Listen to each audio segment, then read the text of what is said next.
तुम्ही पाहत आहात MCN न्यूज मराठी।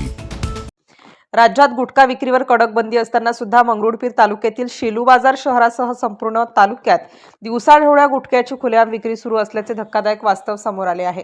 गुटखा आरोग्याला घातक असून सुद्धा अन्न औषध प्रशासनाचे जाणून बुजून दुर्लक्ष होत असल्याचा आरोप नागरिकांकडून करण्यात येत आहे। शेलू बाजार शहर व ग्रामीण भागातील विविध पानटपऱ्या, किराणा दुकानांमध्ये गुटखा, सुगंधी पान मसाला व प्रतिबंधित तंबाखू सहज उपलब्ध आहे। एखाद्या वेळेसच पोलिसांकडून कारवाई झाल्याचे दाखवले जाते, मात्र त्या केवळ दिखाऊ ठरत असून गुटख्याची चोरटी, वाहतूक व तस्करी आजही जोरात सुरू असल्याचे स्पष्ट दिसून येते। या अवैध व्यवसायामागे मुख्य तस्कर कार्यरत असल्याची शहरात चर्चा जोरदार सुरू आहे। विशेष म्हणजे याच्यावर अद्याप कोणतीही ठोस व निर्णायक कारवाई झालेली नसल्याने संबंधित अधिकारी गुटखा विक्रेत्यावर कारवाई का करत नाहीत असा प्रश्न समोर येत आहे। या गुटखा माफियावर कारवाईची थेट जबाबदारी अन्न व औषध प्रशासन आणि पोलिसांची असतानाही शेलू बाजार शहरात व तालुक्यात गुटख्याची विक्री आणि साठवणूक होत आहे। गुटखा विक्री, तस्करी व उत्पादन सर्रास सुरू आहे।